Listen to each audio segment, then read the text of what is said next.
Hello students, welcome to my YouTube channel.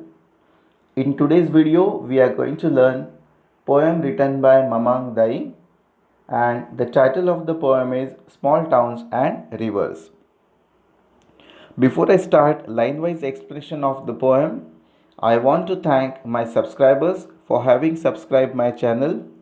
I also appeal my all viewers who haven't subscribed to my channel yet to subscribe it as it keeps me motivated. Now let's begin with the poem Small Towns and Rivers written by Mamang Dai. Let's know little more about the poetess Mamang Dai. Mamang Dai is an Indian poetess, novelist, journalist. She is one of the renowned poetess from the northeastern part of our country, India. She has also bagged two important awards. In the year 2011, she received Padma Shri Award, and in 2017, she received Sahitya Akademi Award. Some of her notable works are The Sky Queen, Stupid Cupid, Mountain Harvest, and the River Poems. In fact, the present poem, Small Towns and Rivers, is also taken from her collection of poetry, The River Poems. She has written extensively about the culture, tradition, and history of Arunachal Pradesh. She belongs to one small town, Pasighat, which is in the Siang district of Arunachal Pradesh. And in most of her poems, she has glorified nature.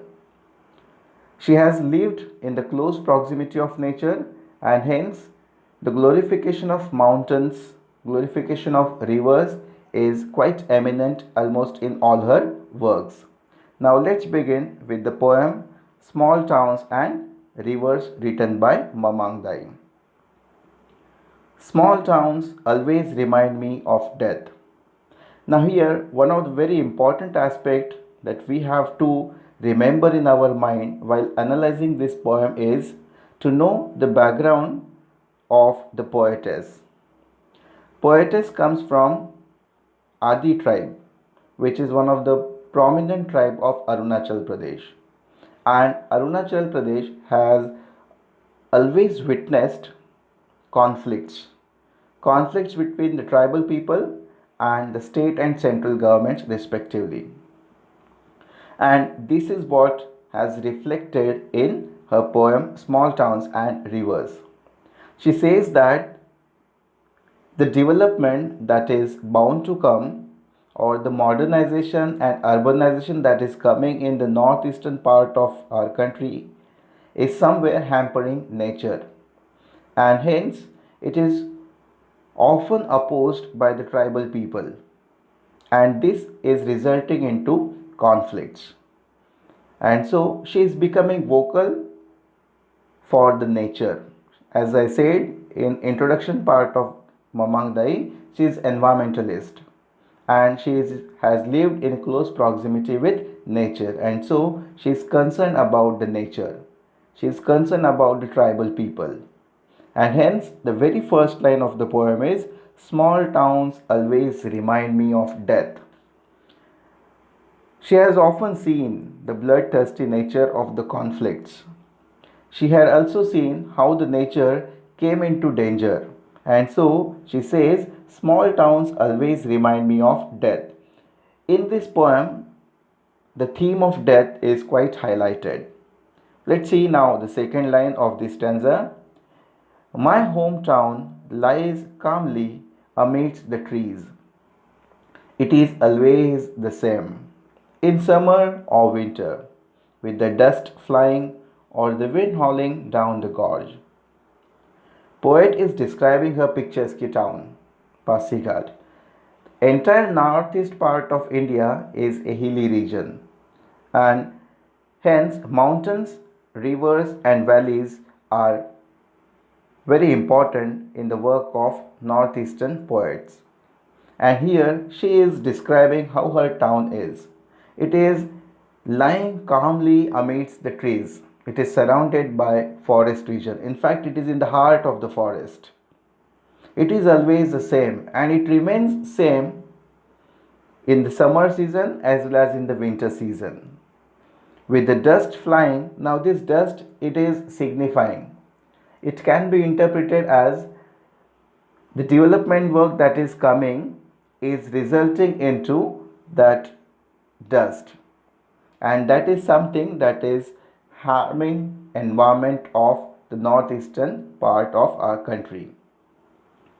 With the dust flying or the wind howling down the gorge. Gorge means valley. The wind, the sound of the wind, the howling sound of the wind can be heard over there. Now let's begin with the next stanza.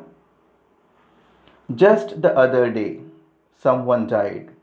Now again, as I said, this poem highlights the conflicts between the tribal people and the governments. Hence, it is said it is actually reference to insurgency and the curfew that is happened after it, followed after it. She says, just the other day someone died. There are two meanings, there are two interpretations of this line. One interpretation is obviously the political unrest, the conflict between tribal people and the people, those who are bringing development in it. And second interpretation is it shows that how tough the life in this hilly region is. So let's see again. Just the other day someone died.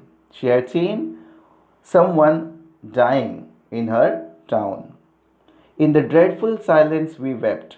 There was a dreadful silence. Now this is again, as I said, it is reference to the curfew that is implemented over there after insurgency. And so they wept. Wept, it means they cried. They cried over the loss of that loved one. Looking at the sad wreath of tuberoses. Wreath means it's kind of a wooden frame, round circle frame on which flowers are put on. It is decorated with flowers and it is used to put onto the coffin of a dead body. Looking at the sad wreath. Now see how those words are used here. Sad wreath. Now wreath is not actually sad. People are sad. So it is an example of transferred epithet where one adjective is transferred from one noun to another noun. Let's begin with the next line now. Life and death. Life and death. Only the rituals are permanent. Here in these two lines she talks about the cycle of life and death. These two things are very transient. Life, it comes, and obviously death comes too. But what remains permanently is the rituals that are practiced after the death of the person. And this is what she tells through this line. Life and death. Life and death. Here also in this second last line of this stanza, she has used two poetic devices. First is figure of speech antithesis, life and death, opposite words. And second is repetition. Line life and death is repeated here. Now let's begin with the next stanza. The river has a soul. Now we have to remember this, that the poetess comes from Adi tribe, where it is considered that all the elements of nature, they carry soul, they have soul. And so she says the river has soul. In fact, it is true because our life depends upon water that river brings in. And so river is said to have soul. In the summer it cuts through the land like a torrent of grief. She says that during summer season it cuts through the land. It shrinks, probably because of scanty rainfall or unavailability of water. The river cuts its current, it cuts its flow, and she says it is like a torrent of grief. It means she is in a deep grief, and that's why she is cutting through her land, cutting through the current of her flow. Sometimes I think it holds its breath, seeking a land of fish and stars. Now what she says, again here also sometimes is repeated. This is another instance of figure of speech repetition. She says that I think it holds its breath. It means river. She says river holds its breath so that it can sustain, and it is seeking a land of fish and stars. Maybe it is turning into a pond because there comes a stagnation in the flow of that water. The water doesn't flow, it has cut through the land, so it has turned, or it is seeking for a land of fish. And obviously reflection at night time, the reflection of stars will fall in, so this is a reference to seeking a land of fish and stars. Now let's begin with the next stanza. The river has soul. If you see, the previous stanza also started with the same line, the river has soul, and this stanza also starts with the same line, the river has soul. It is actually figure of speech refrain, where one particular line is repeated. It knows stretching past the town. Now river, it has a soul and it passes through every nook and corner of the town. And it knows very well about the water also. From the first drop of rain to dry earth and mist on the mountain tops, the river knows the immortality of water.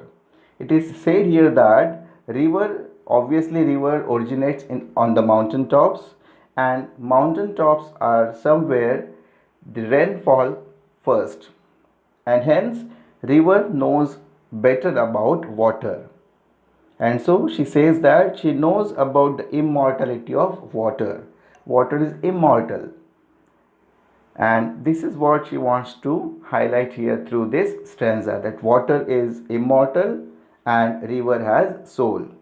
It is that belief those Adi tribe people are practicing, that every element of nature has soul.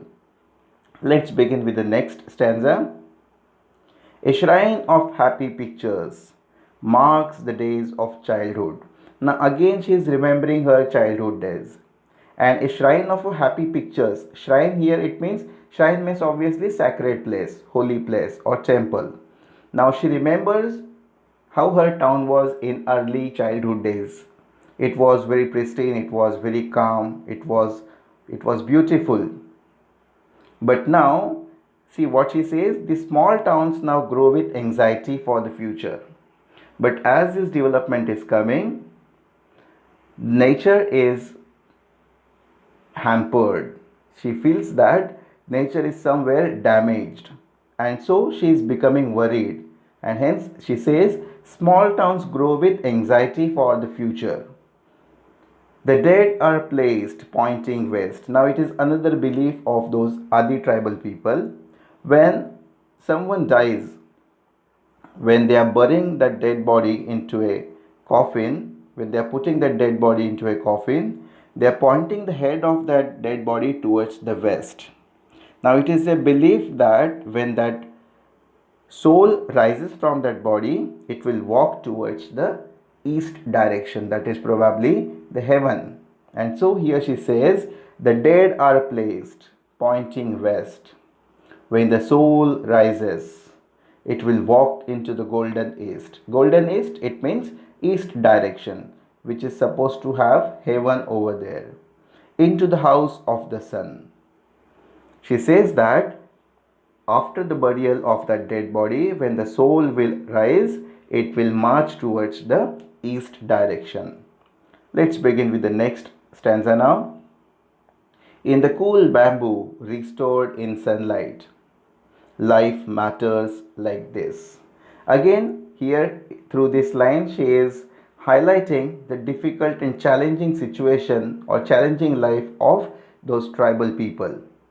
In the cool bamboo restored in sunlight, it means when the day comes, again they are restoring their faith in life. And what matters ultimately is our life. Life matters ultimately, like this. In the small towns by the river, we all want to walk with the gods.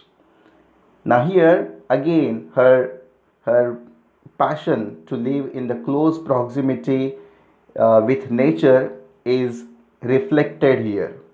She wants to be in the company of nature. In fact, she wants every one of us to be in the company of nature. And so she says, in small towns by the river, we all want to walk with the gods. Gods here, it means all the elements of nature. It is the belief of those Adi tribal people that every element of nature is worshipped. Every element of nature is God, and so they want this nature to be intact. They don't want to damage it. They want to keep it very pristine. She wants to live in harmony with nature, and that's what she has stated through this poem.